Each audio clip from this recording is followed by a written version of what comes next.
What's up guys, Shawnthebro here, and in today's episode of the first-person shooter tutorial series, we are going to be going over weapon physics and dropping weapons. So when we drop our weapon, it would previously stay in place like you see here at the start. So you see these weapons are kind of just floating. If I am to drop this weapon, or switch it out with another weapon, instead of staying in place, I want it to actually fall to the ground with physics. And of course, afterward I can interact with it and do things with it that I'd want to do. And this will work for all of our weapons. So you can see there's my shotgun, there's my SMG. I have two blasters right now, so I'm going to switch with the assault rifle. The blaster falls to the ground. And then I can go pick up one of my other weapons. And you can see the assault rifle fell as well. So now the physics actually work on the weapons they fall to the ground. This can really be applied to anything, not just the weapons, but we're going to be covering the weapons specifically today. Now at this point I can't actually equip a weapon on the ground and have it work properly. I will actually show you how to do that in this episode, but we will also have a full episode dedicated to this as there are some extra things we want to take into account when we do this. So, weapon physics is what we're going to be covering today. If you want to get caught up in the series, I'll show you the entire playlist to the first-person shooter tutorial series right here in the top right corner. That's a playlist that has every episode, so you can see how we've done our damage numbers, our projectiles, our particle effects, and a lot more. Alternatively, if you don't care about that, you just care about the weapon physics, that's perfectly fine. I do recommend you watch the episode where we switched weapons, because that's the behavior where we're actually going to be dropping the weapon and simulating their physics in today's episode. So if you have that base, then you'll be able to follow along with what we're doing in this episode. But with that out of the way, we can go ahead and get started. So this is a code and blueprint tutorial series. We're going to be doing all the logic in the code today, but there are some things we have to set up in the blueprint as well. So first things first, let's go to the code. Specifically, I want to go to baseweapon.h. In here, I want to add a skeletal mesh component to our weapon. The blueprint has a skeletal mesh. We can't really interact with it in the code without doing some weird includes or getting the root component and casting it to a certain type, because we didn't create it in the code. We have no reference to it. If we scroll down to the bottom of our logic here and add the public keyword here, that way we can access this from other classes that aren't children of this class. And I'm going to make a new skeletal mesh component. So class uSkeletal mesh component pointer weapon mesh. And I've given it a U property of visible anywhere, blueprint read only, category of weapon, meta equals allow private access equals true. I got this U property from other components in the first-person shooter template. You don't really need this meta part because I put it in a public scope, but it will actually work outside of that if you need to access it in a blueprint while it's private or protected. The category just allows us to find it more easily when searching for it in the blueprints or the editor. You could change this to blueprint read write if you want, but we don't need it for today's episode. This is our component. Again, we already have a skeletal mesh, but we want to use this code one because we can then use this variable throughout the code to simulate physics and do other things on it without any hacky logic to grab it from our blueprint. And once we have this component created in the header, let's go to the baseweapon.cpp, and I've added a new section here in our constructor where we set up all of our default values, where we set up our components. So in this case, I'm going to set weapon mesh equal to create default subobject, which is how you create actor components. So we need to pass in our uSkeletal mesh component because this is the type that we want this component to be. And then we have to give it the name that we want to appear in the editor, and I've called it weapon mesh. Then after we've created it, I want to call weapon mesh setup attachment, and we're going to attach it to the root component. The root component of the base weapon is going to be the top element. We're going to put the weapon mesh at the top element. It's not going to be a child of anything else. Now we've created the skeletal mesh component in the code, and we can actually access it. We can go through the code and finish up the other things we need to do. If we go to our FPS tutorial character now, specifically the CPP, and scroll down to our drop weapon function, or you can search for drop weapon, but I'll scroll down to it.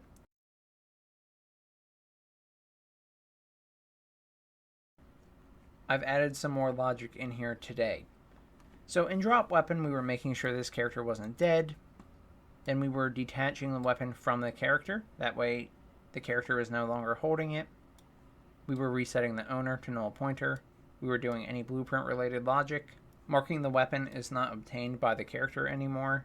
This is like if we're doing a weapon wheel and we want to show to the player what weapons they can actually select. Then is obtained being false means we can't select it. And then we were removing it from the character's container of weapons. I've added two new things in here today. The first one is setting the collision profile name.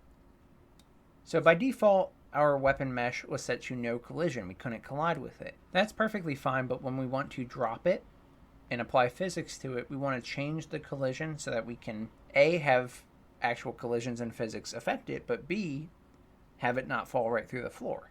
Right? Say we dropped it and we applied our own gravity. If we're on no collision, we can just fall through everything, and of course that would not accomplish what we want to accomplish. There's a few different settings you can choose here, but I like to choose Ragdoll for any of my physics related things. The name is pretty self-explanatory, and it's often used for characters, but it can be used for other things like weapons, as in this episode. So weapons at index to drop, weapon mesh. This is the new component that we just made. We're going to call set collision profile name on it. And we're going to pass in the name Ragdoll. That is a collision preset that Unreal has. We did not create that one. The other thing we want to do is actually set physics to simulate. Otherwise, even if the collision is correct, nothing will happen. Gravity won't occur. We can't see it drop when we release the weapon. So weapons, index to drop, weapon mesh, and we're going to call set simulate physics on it, passing in true. Now, one thing I'm going to mention is this function is doing a lot of stuff on the same weapon. We should probably have a base weapon function that handles a lot of this behavior, and it's called within drop weapon. It's outside of the scope for today's episode, but be aware you could go ahead and do that if you want. We're probably going to do it later in the series. Regardless, once we have that down, we can go ahead and launch the editor. Now that the editor is back open, we can go to our base weapon BP. For me, that's in first person, FP weapon, weapon, base weapon BP. If we go to the viewport now, you'll see that everything looks the same. However, we have this weapon mesh, skeletal mesh component here now. And it's exactly the same weapon as the skeletal mesh was. The goal is to replace the skeletal mesh with the weapon mesh. Since we attached the weapon mesh to the root component, it is now the parent element. This is the one we're going to be editing for today's episode. It technically doesn't hurt anything to keep the skeletal mesh here for today. So on our weapon mesh, the one we created in the code, we want to make sure that we assign the right asset. So the first thing is the skeletal mesh asset. You should know what this is because it should be the same as your skeletal mesh asset on your blueprint skeletal mesh. Any other things that you need to transfer over from the blueprint skeletal mesh, like your materials, scales, animation modes, all that stuff, make sure you do it. So just go through here. I don't really have anything I have to change, but you can see what I have if you're interested.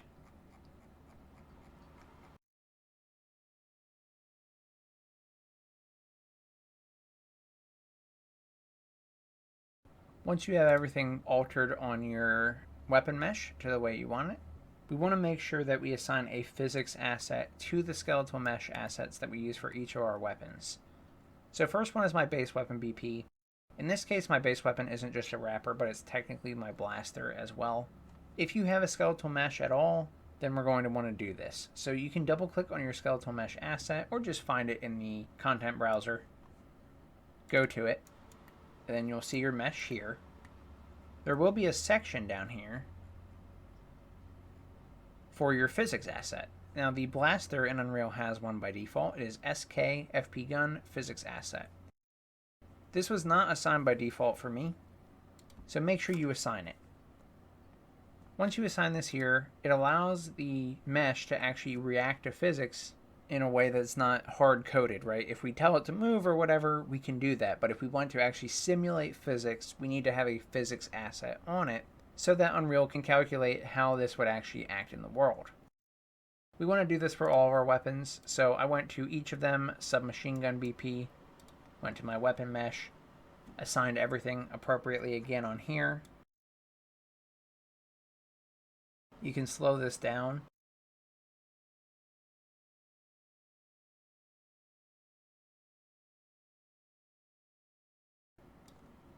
For my skeletal mesh asset, I made sure I applied my physics asset for it.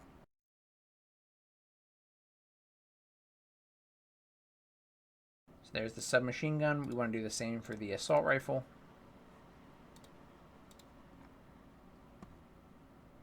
Skeletal mesh, physics asset.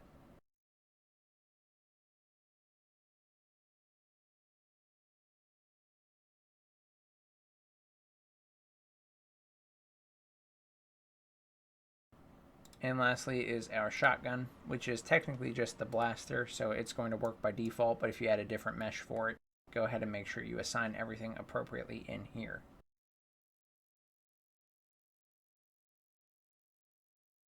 Anyway, that's all of our weapons there. So now all of our weapons have the ability to have physics applied to them. So you should be able to test and get the same results that you saw at the start of this video. Now for a very quick overview on how to allow you to pick up the weapon again after dropping it, we want to go to our switch to next primary weapon function right here. And we want to do the exact opposite behavior.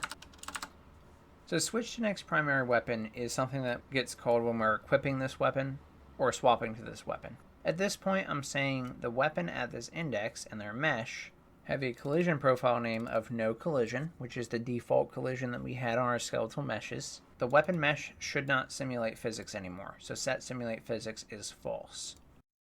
Again, there's a lot more we actually want to do with this behavior than what I'm showing you here, but for a quick solution to get you working for your game, just to make sure that you have all the basic concepts down, you can implement these two lines at the very top of this function. Once we go over this in the next episode, I'll move these lines to the proper spot and fill them out with a little bit more behavior. Anyway guys, that's all I got for you today, so thank you so much for watching. I hope you enjoyed this episode on simulating physics for your weapons, and if you did, please subscribe. It does more for myself and the channel than anything else you can do, and it's incredibly appreciated. If you want to support the channel and myself further, you can check out the Patreon, YouTube membership, and Discord subscriptions to send some support my way and also get benefits along the way. If you ran into any problems while following this tutorial or any of my tutorials, feel free to join the Discord community. There's a link in the description, and I would be happy to help you out with any problems you ran into. Thank you so much for watching. I'm Shawnthebro, and I'll see you in the next one. Goodbye, guys.